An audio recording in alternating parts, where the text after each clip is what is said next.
जय श्री गणेश दोस्तों, बहुत बहुत स्वागत है आपका ओम भक्ति श्री पे। दोस्तों, अगर आपको वीडियो अच्छी लगे तो चैनल को सब्सक्राइब, लाइक, शेयर करना ना भूलें।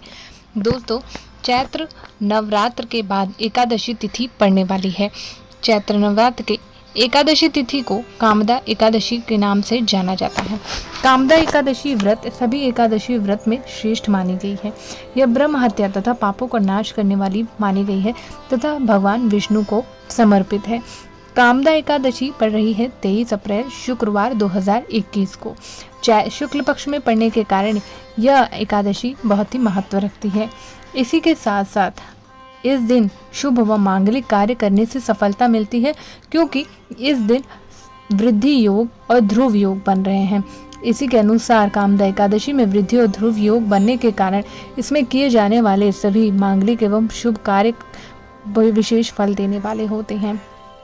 वृद्धि योग 2:40 तक रहेगा तथा इसके बाद उपरांत ध्रुव योग का आरंभ हो जाएगा और यह दोनों ही योग किसी भी शुभ और मांगलिक कार्य के लिए अच्छे हैं। एकादशी तिथि की शुरुआत होगी 22 अप्रैल को रात 11:35 से और एकादशी तिथि समाप्त होगी 23 अप्रैल की रात 9:47 पर। कामदा एकादशी व्रत का जो पारण मुहूर्त है वह होगा 24 अप्रैल को सुबह 5:47 से लेकर 8:24 पर किया जा सकता है। चलिए अब हम आपको पूजा की विधि बता देते हैं कि किस तरह से आप करेंगे एकादशी व्रत। सबसे पहले उठकर स्नान दान कर लेना चाहिए। उसके बाद आपको पूजा आरंभ करनी चाहिए। व्रत का संकल्प ले, भगवान विष्णु की पूजा करें। भगवान विष्णु को जल, फल, पुष्प, मिष्ठान चढ़ाएं। भगवान को पीले रंग के फूल, पीले रंग के मिष्ठान तथा पीले रंग के वस्त्र अर्पण करें।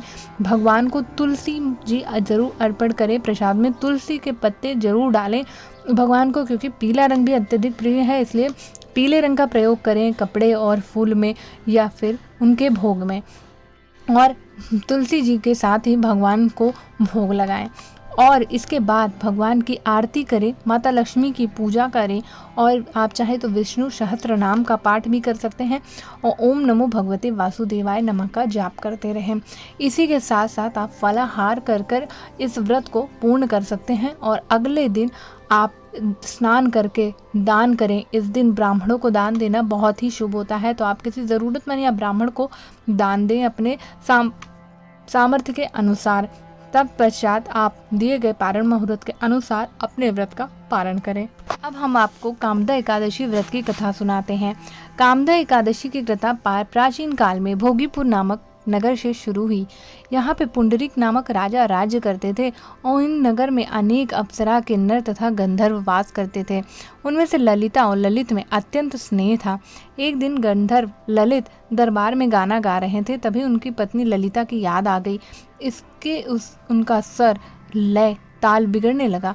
इससे कर्कट नामक नाग ने जान लिया और यह बात राजा को बता दी। राजा ने क्रोध में आकर ललित को राक्षस होने का श्राप दे दिया। ललित सहस्त्र वर्षों तक राक्षस योनि में घूमता रहा। उसकी पत्नी भी उसी का अनुकरण करती रही। अपने पति की इस हालत को देखकर वह बड़ी दुखी हुई। कुछ समय पश्चात घूमते घूमते ललित की पत्नी ललिता विंध्य पर्वत पर रहने वाले ऋषि के पास गई और उन्हें अपने श्रापित पति के उद्धार का उपाय पूछने लगी। ऋषि को उन पर दया आ गई। उन्होंने कहा, चैत्र शुक्ल पक्ष की कामदा एकादशी व्रत करने का आदेश दिया।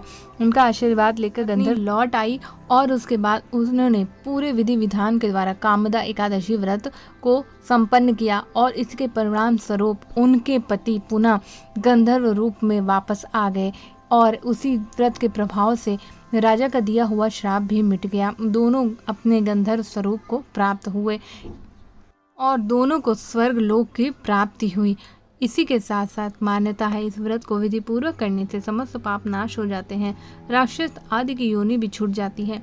संसार में इसके बराबर कोई और दूसरा व्रत नहीं है और इस कथा को पढ़ने या सुनने से वाजपेय यज्ञ का फल प्राप्त होता है।